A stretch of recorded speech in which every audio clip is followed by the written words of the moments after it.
But enough of us, let's show you what you're really interested in, this beautiful new facility, and there you have it, the new home court for the Baylor Bears. So much talent offensively on this roster. You want to hopefully sign someone who can keep the players together, but also maximize the potential once you have them. Well, I tell you what, Chris, this team has been so hot this postseason. They're probably hotter than I am right now, about to melt in this heat out here. Their first loss of the entire tournament, not just the World Series, the entire NCAA tournament came yesterday. What's like the biggest thing you think your story can teach people just in terms of how far you've been able to go with your work ethic and everything else? Yeah, it's not even the fact that, you know, I have just one off. We have to point out the under-the-radar matchup of the night, Cameron Yoe against the actual Game of the Week trophy itself. I know my escape routes, and I'm going to be prepared for whatever happens post-game. And I think that just about does it for Baylor sports at the moment. Can't think of anything else that's in season unless, okay, fine. We'll talk about it. Saturday night was not good for Baylor football.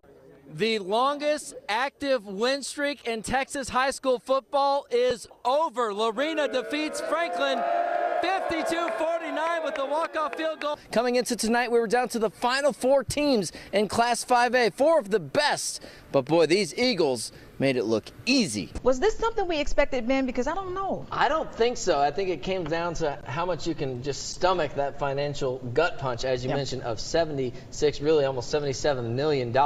Halloween just around the corner, and I think Marcel Reed might just be dressing up as some type of superhero for Texas A&M. Puts on his cape as Mike Elko makes the switch in the second half.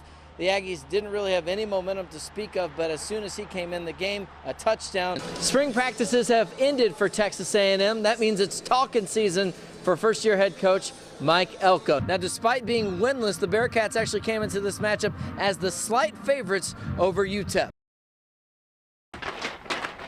It's not hard to overlook the ordinary challenges in life.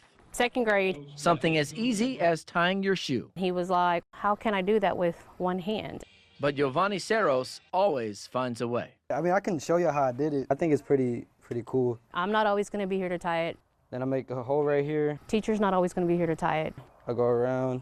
You're going to have to figure it out. I mean, it just taught me that I need to learn how to, like, adapt to, like, how I am.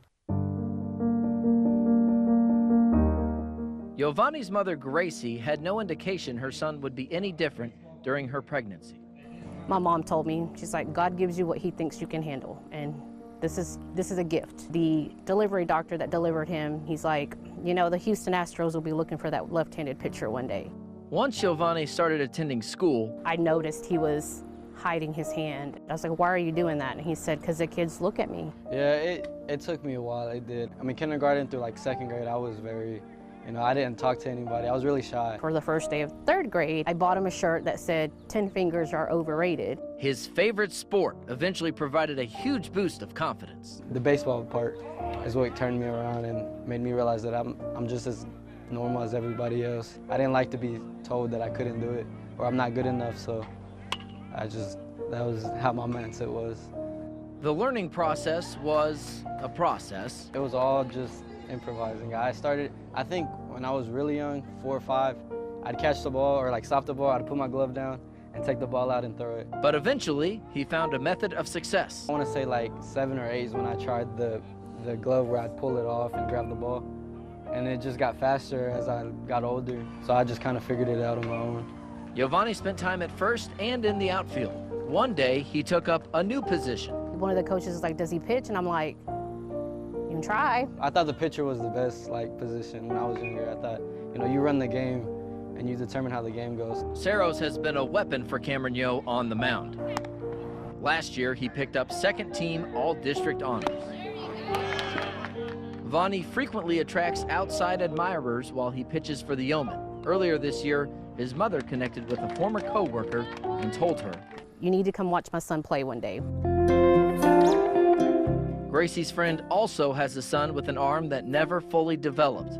The two connected after a game in Lexington, with both teams looking on. Vonnie put on a clinic, both in pitching and leadership.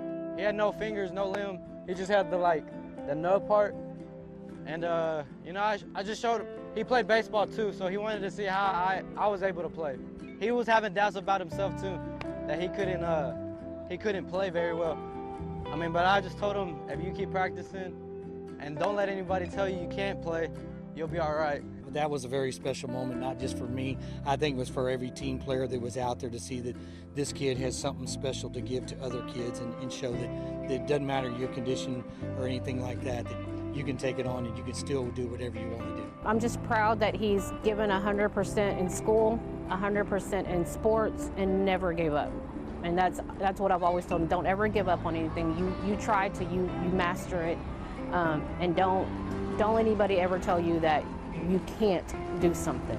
As Giovanni ties a bow on his time at Cameron Yo, he wants everyone to embrace their full potential, no matter what hand you may be dealt. What's like the biggest thing you think your story can teach people just in terms of how far you've been able to go with your work ethic and everything else? Yeah, it's not even the fact that, you know, I have just one arm. I just think everybody should just try it. If you think you can't do it, I mean, just go ahead and try it. The worst you can do is fail again, and then just keep going until you achieve it.